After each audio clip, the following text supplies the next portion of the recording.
Welcome once again, Atlanta United family, to another episode of Resurge the Spike ATL, presented to you by FILA Sports Podcast. And if you had not yet subscribed to our social media platforms, as you can see there above, there's all the channels where you can go check us out on YouTube, on Spotify. We're also on Facebook and Twitter as well. So go check us out.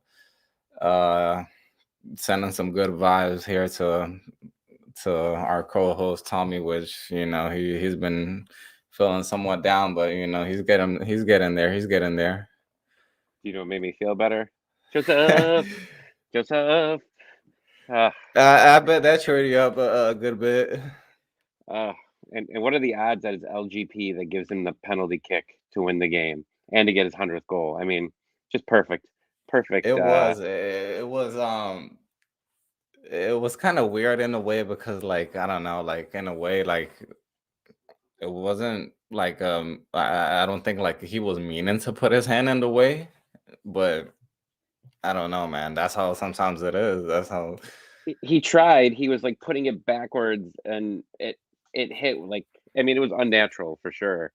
And especially since it was called on the field, the penalty, you got to keep it a penalty. If it wasn't called a penalty, maybe I could see them not having enough to reverse it to a penalty kick, but it was called on the field. I'm happy that they kept it. Yeah, I mean, Atlanta last night. I mean, in the first half there were some transitions, going forward where, you know, Gonzalo Pineda pointed this out. I guess, they weren't being vertical enough. They were just trying to, pass it sideways. And I mean, that's partially, given the fact that Miami was, playing with a pretty low defensive block. There were a lot of times where the only one that was sticking forward was basically Gonzalo Higuain, and everybody else was defending, behind the ball. And I mean, that's the thing that about some of the games that Atlanta is going to have, coming forward, that I feel like that's what it's going to come down to, teams just really trying to block them, so from not trying to get blown out or trying to have, a early lead or something like that. Yeah, I mean, this is what good Atlanta United teams had to deal with, right? They never knew how to, you know, get a goal when, someone was protecting a lead. Parking the bus was something that just they always had trouble with. So when teams came in and couldn't and put everybody in the box to prevent it, Atlanta couldn't score. And it felt like in that game last night that, like you said, everybody was back defending, and Atlanta United only had two players maybe in the box at a time. There wasn't enough guys in the box, and um, it definitely hurt. Early on chances, because sure you can get a few chances where you're getting an odd man rush, but you weren't getting enough of those. Especially after the first 20 minutes of the game. Everything started to slow down more, and it was boring soccer, and Atlanta really couldn't get past it. And lucky for us, Higuain is 95 years old, and in FIFA video game speed, he would probably have an 8. He's just so slow. Like I never watched him, in his prime or anything like that, but that man, he could barely move, and it was like the 75th minute, and he was holding his hamstring. It's like, are you gonna take this guy out or what? And they didn't, which was, yeah, I'm not complaining, but like, he's terrible. I don't understand. I wasn't he the guy that made a joke about like he could smoke a cigarette during while playing an MLS game or something like that? Yeah, that he thought that he could come in here and, like, yeah, like, smoke a cigarette in his hand, like, while playing in here. And like once he came here, like, he saw that it was like so physical and like such a different environment of what he thought that it was gonna be. Yeah, I mean, I don't know. I mean, I felt like Miami's probably been the most overrated team this year, and it's starting to show that. I mean, they started moving up the standings there for a little bit because they had games in hand, but then they started losing against bad teams. I think they lost to the Red Bulls, what, 4-1 maybe last weekend or the weekend Yeah. before. Terrible game, and they just proved it even more. Like they're a team that's a mess, and what they had 16 DPs last year and they could barely get it together. So, I mean, I don't know. I'm glad we have one more game against them this season, for sure. But it'll be nice to, hopefully get another win against them. But yeah, I mean, this is exactly what we needed, for sure. And this kind of felt to me very similar to the playoff game a few years ago, against Toronto, where we were getting all the scoring chances, we were dominating the game, and they came in and just made one crazy goal. And they didn't get it, and we finally just kept pushing, and we got the handball and the goal. But man, I mean, there was definitely some opportunities where Miami could have scored goals. That Robbie Robertson, which I still don't think is a real name, but I mean, he had like two opportunities to score some goals and just either kicked them right to Guzan or whiffed and it went right above, cleared over the net. That's something, yeah, that Atlanta definitely has to work on. Like those fast. I mean, and you can't even say that it was fast because like you said, a lot of times Gonzalo Higuain was the one dropping in between the defensive line and the midfield line. So basically send those balls, in between, defenders, but. He's not the fastest player, obviously. So it's not like it was fast transitions, but yet again, I don't know what his pass percentage was, but I mean, I'm sure it was pretty high because I mean, the balls that he put in, there were a lot of them. They were getting to the player that he was trying to put them to. So, and that's the thing that Atlanta has to work on is those defensive transitions. To where maybe they're lacking men behind the ball, and they just have to know how to work that transition, basically, because a lot of times, like, that's what's hurt Atlanta, and these games where they've given up, 2-goal lead, a 1-goal lead, and that's that transition, from offense to defense, that it just hasn't helped out. Yeah, I was impressed by the defense overall, though. Miles and Franco just seemed like they knew where the ball was going, like they were predicting the plays. Basically, breaking up the play before it even happened. I was very impressed by both of them. Mox had a good game as well, but those two specifically stuck out to me as just great defensive minds out there. Where kind of remind me a little bit of Parkey, where he and these guys obviously have a little bit more strength and they're younger. So, but I mean, they knew where they were. They knew they see things before it happens, and that's huge. For those two. So. Overall, it's good. And then we got Franco. I mean, he ran box to box in that one play early in the first half, where I'm like, he's taking this ball all the way, and he did, and he ended up, accidentally letting it go out of bounds. And then he had to run all the way back. But I was like, man, this guy can move. It was good to see. I mean, every once in a while you're going to need something like that. He joined the play, and it could have been a very good scoring chance. But yeah, I mean, it's. That defensive line right now has just been so solid over the past basically the year, but then even more, I mean, you take off a guy to bring in another offensive player, and then if you want to go back to the defensive, you take another offensive player out, and then you put George Campbell back there, and it's like you don't miss a beat, which is really the I'm thinking about in my head is once I'm assuming we get to the playoffs at this point, but I mean, I know it's still close, but we get to the playoffs, what would our lineup be? Can we fit all these guys in there? Because we fit Moreno. I mean, we fit all of our offensive weapons on the field at the same time at the beginning of each game. But the problem that we're having is right now is we're leaving Sosa out there in the middle of the world, having to make incredible runs, incredible stops, and he doesn't really get a lot of protection. And we saw that at the beginning of the second half. They immediately take off Moreno and put in, give him Rosetta. Yeah. So he comes in, and now it's like, okay, well, we just took Moreno, who is very solid, which I would have preferred to keep him in over Aruju. In my opinion, I didn't think he had it last night. I wasn't very impressed of what I saw by him.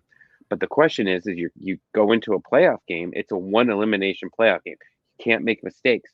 Who are you going to put into the starting lineup? What kind of formation are you going to do? Can you leave Sosa out there by himself where one mistake, one goal?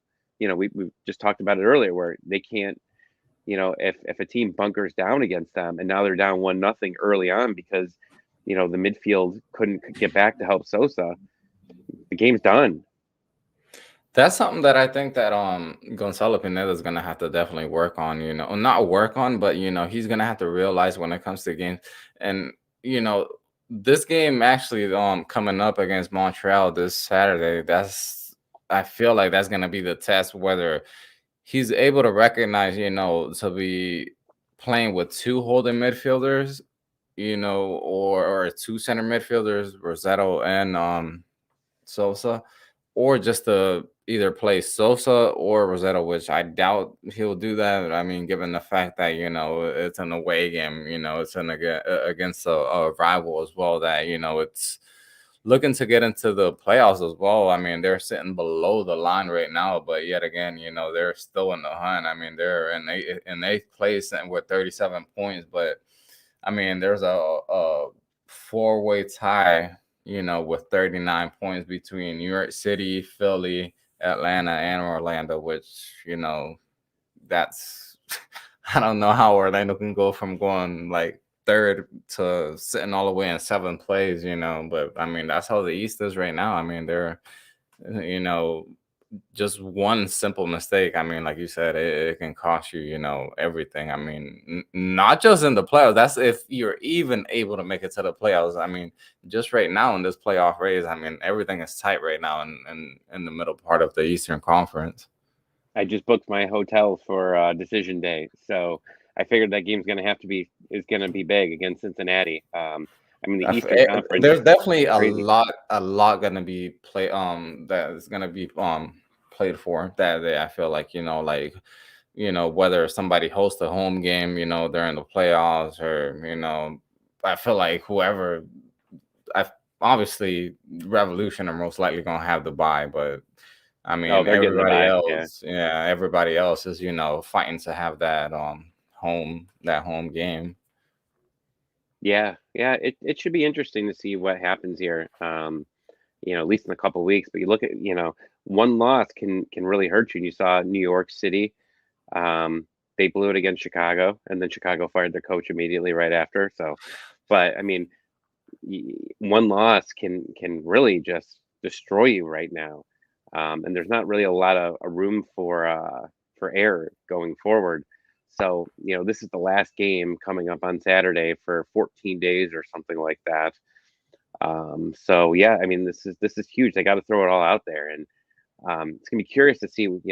Joseph almost played the entire game, but it's gonna be interesting to see can he continue to play that entire game because he's as soon as he got off, they wrapped his leg up in ice, and Mhm. I feel like they're gonna be doing that every single game going forward. And I don't know if you're a Hawks fan or if you watched any of the Hawks playoff game, but that worried me about Trey Young. Every time he was taken out of the game, they put this huge contraption around his shoulder, and I mean, it looked very high tech, but like it's like, okay, what's going on with the shoulder? What's going on with the shoulder?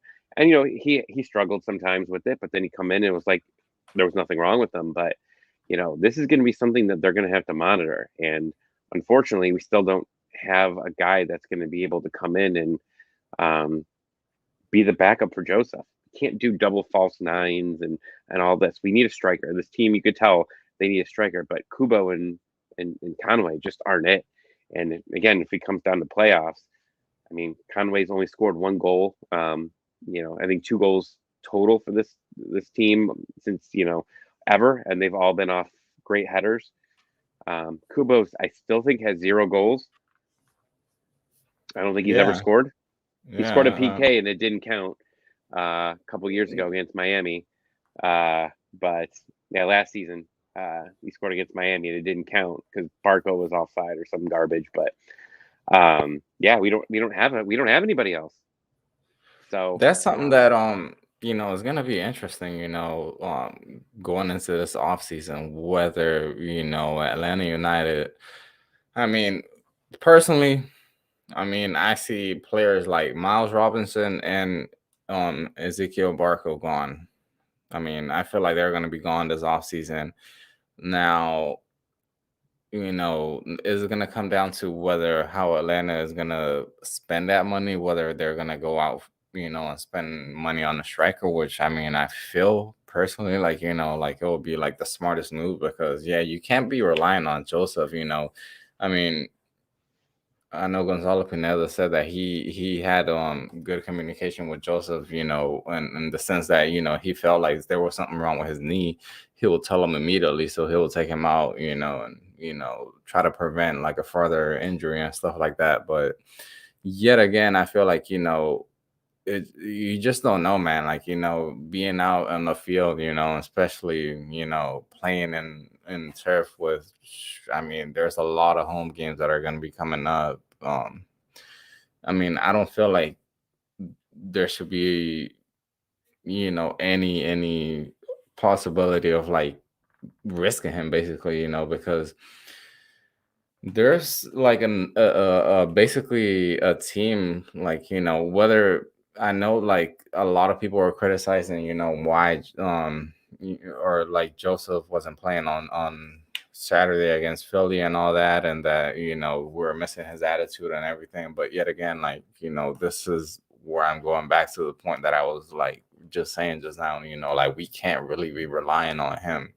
I mean, he's actually produced more than I feel like personally he was going to produce this season, because I mean he just came back from an ACL injury, and I mean he's actually, I feel like given it a good you know giving it a good shot at at coming back at the top level that he was once at. But yet again, like you said, we have to, like, it just has to happen. Like Atlanta has to go back to the market and try to find a striker that is actually able to put goals away.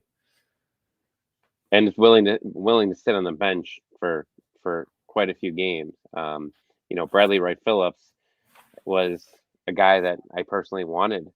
Atlanta to possibly bring in. I'm not a big fan of him, but he can score goals when needed. And yeah, I mean, Columbus got him for pennies. Um, and he's one of those type of guys where it's like, okay, well, maybe he's a little bit older, but he can produce when needed, and maybe that's what's best for him because he can't play all those minutes. Um, and with possible, selling players, you're going to get some more money to be able to put it, on players. You're going to get some players out of there for sure. But that has to be the number one priority, in my opinion, for this off season. Besides, getting rid of Jurgen and Kubo, is bringing on that guy that could sit behind Joseph and be ready if needed. Because we got 2 more years of Joseph, right? I think there's 2 years left on his contract. I'm looking on Spot Track right now, and Yeah, I they have think it listed. 2023. Yeah, so you got 2 more years of this. I mean, he could get better. He could continue to rehab, and this again, he's still less than a year off of his last surgery. So I mean, he's gonna have still some time to recover. You're gonna have an off season coming up here, and hopefully not for a few more months with playoffs, but he's just gonna need to continue to improve off of it. But I mean, we've had Joseph's injury issues throughout the seasons, right? I mean, the year after MLS Cup, he was hurt. The year before MLS Cup, he was hurt. I don't know if I think, remember if he was hurt too much during our Cup run, but the year after, he was hurt a few times. He missed the Open Cup game against Orlando. He was hurt, and Yeah. then he got hurt right before the playoffs, and everybody thought he was done. Hmm. He was fine. Came back in the playoffs, scored a goal. Then he got hurt before the conference finals, which is when he missed the PK. And then we get back to here now, and then he gets hurt again, has surgery, and now he's still recovering. So, I mean, that's like 4 or 5 times where he's got knee issues, and they don't get better as you get older. Not your knee never gets like really too much better, but hopefully, he's going to be able to get some, a long rest in the off season to be able to you know, just be ready for next year. Yeah, I mean, you look at it, and even I feel like if Atlanta, I mean, I'm confident personally that Atlanta United is gonna make it into the playoffs, but uh personally, like I feel like this team has, gone from nothing to basically, being like, all right, we're gonna stop messing around, and like we're here to play. And I know there's been obviously changes made, to like the whole management and everything, but uh, I mean, a lot of the players are the same. I mean, the only one that has came in really was Luis Araujo, and then everybody else has, been pretty much the same team. So I personally feel like, this run that, they've had what since the beginning of August, basically, it's been positive.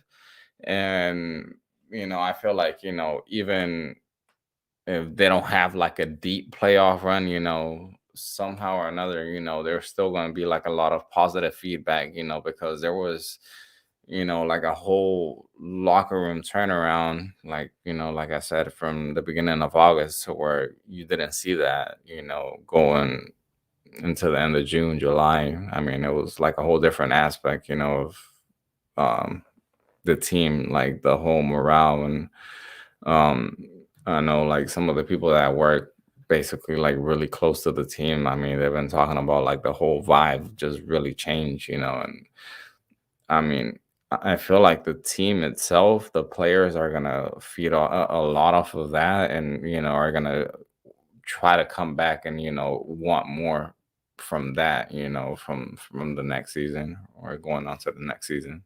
Yeah, I mean, a positive environment always helps, and um, I don't think I saw Rob Valentino on the bench yesterday. Um, No, him and Kubo, I think we're having like COVID. yeah, medical protocol. Yeah, most likely COVID. Yeah, so I mean, the environment's changed for sure, which is positive. I am curious about this offseason if a few of Heinze's um, guys that he brought in are still going to want to be with the club. I mean, that's just, Yeah. I mean, who knows? I mean, it seems like Sosa's having a good time, and I'm pretty sure he's getting paid pretty well. But we still have Ibarra. I saw Ibarra. He still hasn't even made the lineup yet, and he was a pretty big piece of this team before he got taken down. On Father's Day, I think was when he got knocked out. But I mean, he's going to be a big piece of this midfield too. But again, your midfield isn't. You don't have a midfield if you're going to be playing all these offensive guys. It's only you can only put Sosa back there, unless you somehow change, your back five into something else. Um, but that seems to be working great.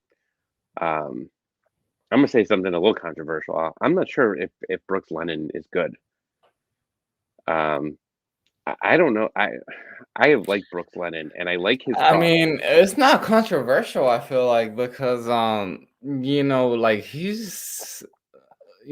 has, like the good defensive rate and everything, but like when it comes to offense, like I feel like if he was a little bit sharper, or because yeah, he a lot of times, it's been like, his deliveries, and it's gotten missed and stuff like that. But I mean, personally, I've seen like a lot of times where he's been in front of goal too, and I mean, like he just hesitates, and I don't know. Me personally, like as well, I don't see him, and that's something that, I mean, that's another controversial point that I'm gonna hit right now, and I know a lot of people are gonna be like, but why? I mean, George Bello is another one on the defensive end. I mean, like honestly, we get killed when it comes down to, on both the right and the left side. When other teams are getting, offensive down on the wings. I mean, Bello sometimes, I mean, against DC, I remember, I mean, both games he got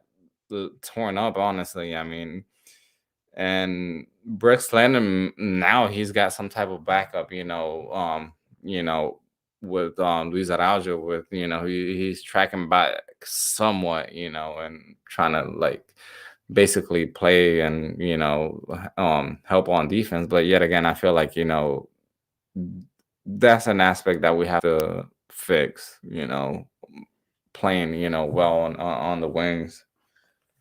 Yeah, and we had a break last time, when we had an international break where they got to get things together. We got another 14 days. I haven't heard if Joseph has officially been called up for Venezuela. I'm gonna be very No, upset if I he don't is. think I'm not sure if the rosters are even out yet. USA's came out yesterday, and we know that Bello and Yeah, and Miles. Robinson are going, and then there's still talks that Guzan could possibly go, depending on these new COVID rules and certain countries not being able to bring their guys. Yeah. So, I mean, we might lose Guzan again, but I don't know if we're going to miss any games. I don't. There are a couple games during that international break for MLS, but I'm pretty sure that we don't have any. Our next game isn't until. No, I'll look it up here. I mean, there's definitely some MLS games. I mean, USA's last game is October 13th, um, and Atlanta's first game back is the 16th. So um, there's an opportunity that those guys could be available. It's in Toronto, um, which also begs the question. Toronto has some weird COVID rules, so who knows if they're going to be able to come back immediately and be able to play in that game.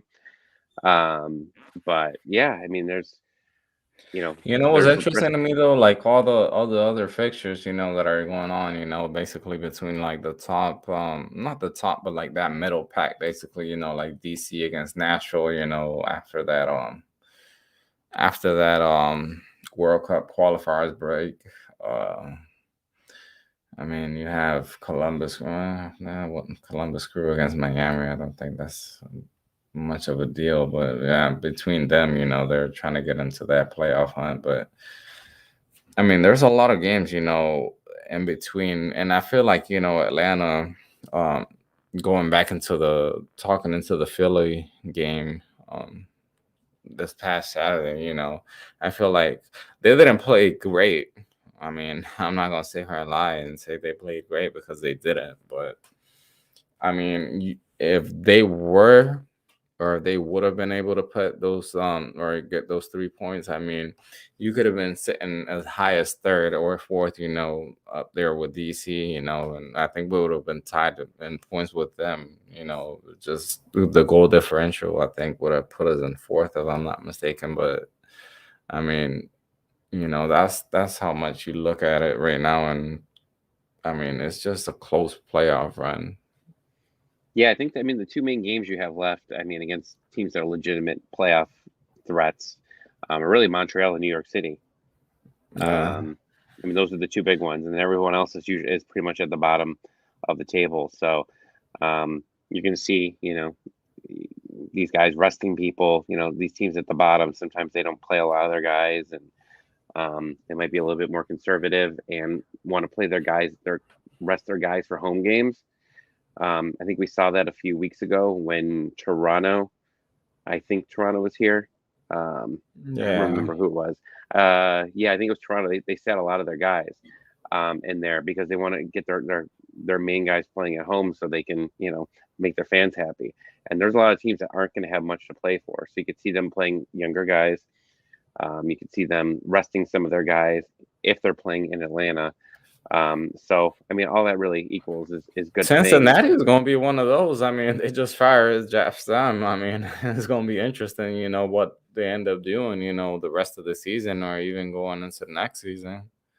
Yeah, yeah. It should. I mean, everything's laid out. I mean, there's no team that has an easier schedule right now than Atlanta United.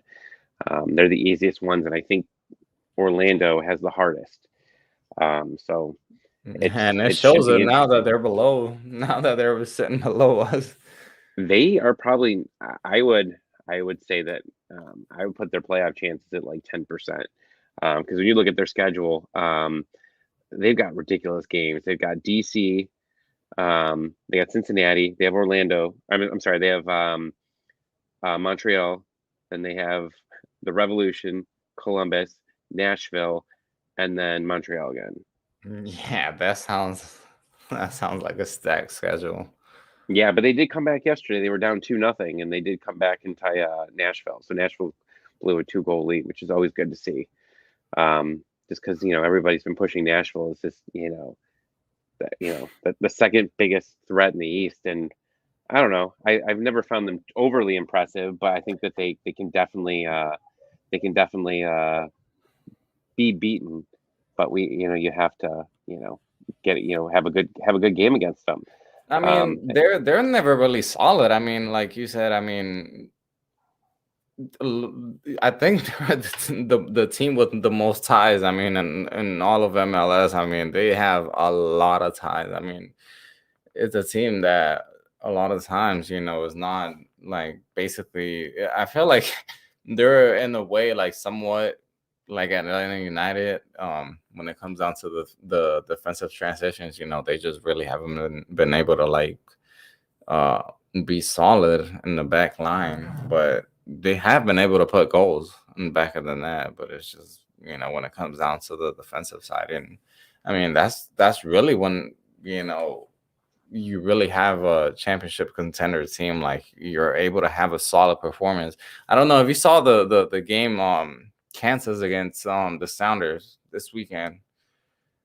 No, Uh, I saw a little bit. I saw, I think, the first goal for Seattle, but I mean, it good. was one of those games where Kansas had beaten Seattle like I don't know how many years already, and Seattle just came and it was a sloppy game, but yet again they came and got the win, got the 3 points, and you feel like in a lot of ways they could have had more goals, but yet again it was just, I mean, that's how weird soccer is a lot of times, man. Like it just really comes down to like the moments, to the feeling that the players are having or the vibe that they're having, and I mean, you see a lot of positive vibes, especially coming from the Atlanta United side this these last couple of weeks, but you want to transition that into the field.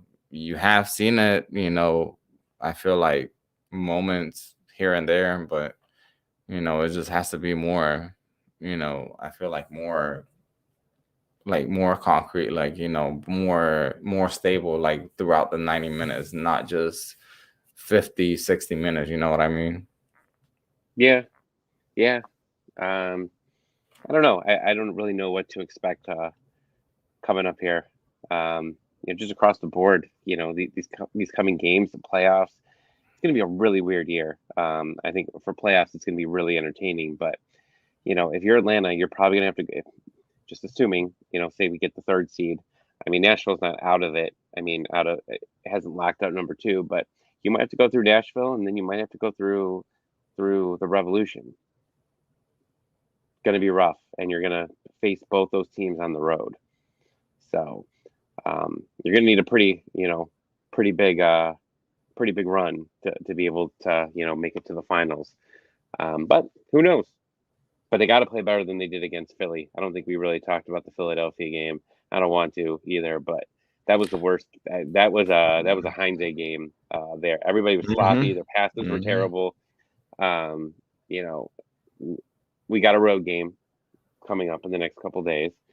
Um, I think Montreal. Last time we played in Montreal, it was a pretty cool environment. I think that was their first game back with fans there. But you got to play better. You got to play better on the road. And And it's gonna be like one of those games, like going up to Philly, because Philly is like one of those physical, teams that I mean they try to get everything out of you. I mean, when it comes down to, the time, we're not working with the ref specifically, but like, trying to uh get into the refs mind or into the players, mind. I mean, they're one of those teams, and Montreal is gonna be one of those challenges. I mean, and I feel like if this weekend Atlanta United is able to get those 3 points, I mean, they're gonna be in a pretty good position when it comes down to the rest of the schedule. I mean, because like you said, I mean, there's no easier schedule than, the one that Atlanta has in the Eastern Conference. Well, last time we went into international break, they ended up losing against Nashville 2-0. It's like This that, time, man. It's always like that when we come down, when we come back from international breaks. We're always missing players or always injured. I mean, there's always something. We're always either we lose, we tie. I don't think we've ever won when it comes down, coming back from an international break. yeah, but going into it, we need a solid win for sure. Yeah, So, and there's some bad blood after the last game where Joseph, headbutted. Well, didn't headbutt, but they got in each other's faces yeah, right against before the game. Wanyama. Yeah, so that's gonna be something to watch here. But yeah, it's a big game. But I'm gonna predict 2-1 Atlanta. Uh, I say a 1-0 Atlanta. I see it being a real close game. I mean, being real tight, in the midfield and stuff. I don't see like a fluid game. I really don't see it, like how you saw that against DC like a couple of weeks ago. Like I see it, it's a game of errors, like against this past game against Inter Miami. I feel Yeah, like that's what it'll yeah. be like. Man, I miss Gressel so much. Just a random thought. I watched his goal last night, and it was like I just miss the guy so much. I miss his crosses, just miss him. But man, and that's probably why I was just down on Brooks because I'm just so sick of seeing these crosses that are just not getting to anybody, even close to anybody. And last year he was getting them close to people.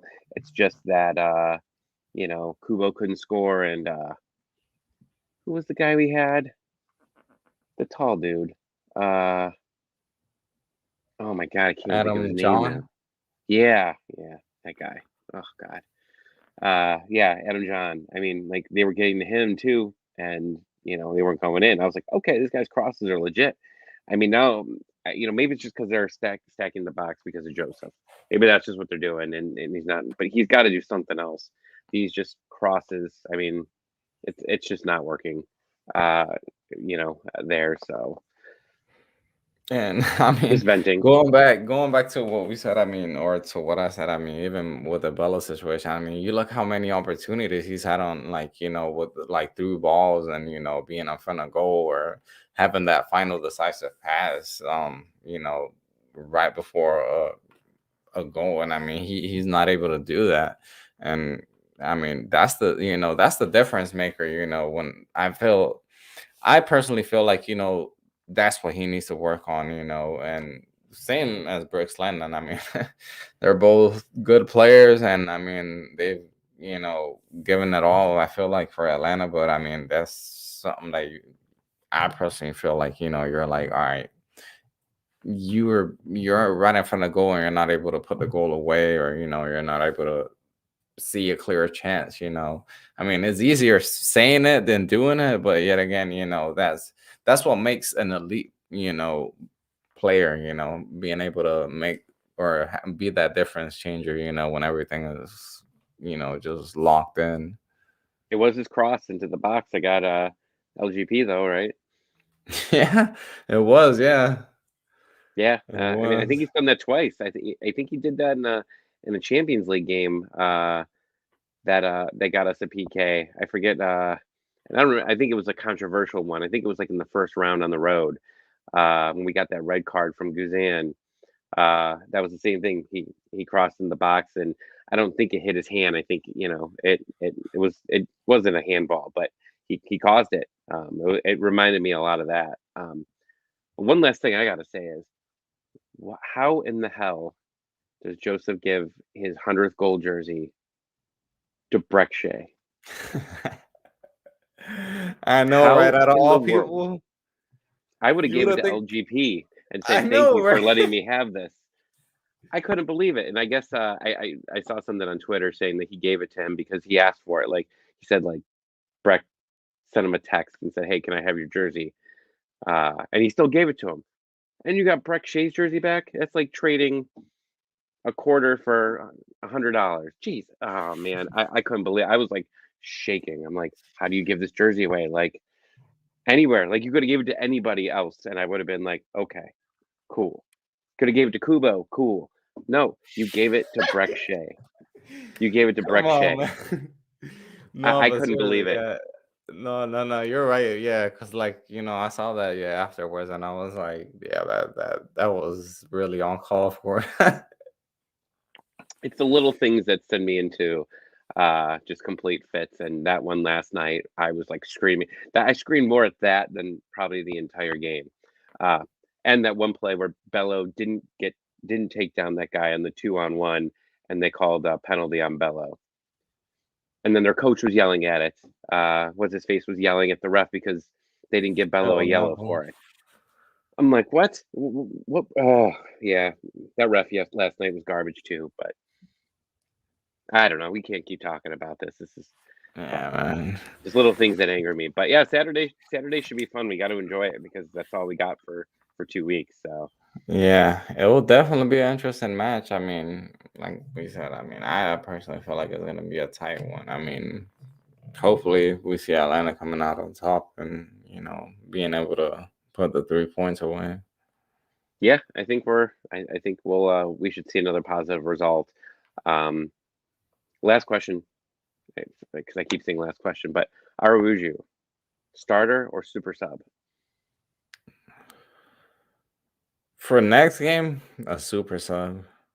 I mean, just in general, I don't know. I mean, I don't think he's ever really been a normal starter. He was a super sub for the club that he came from. They said he mostly just came off the bench. Um, I don't know. I'm starting to think that he's good at those bursts. Um, but I personally think you start with Bello, Moreno, Barco, and Joseph, and you start with maybe Rosetto or Ibarra and Sosa in the midfield. And then when you need a goal or you need a spark, then you take Rosetto off. You almost do the opposite of what you did last night.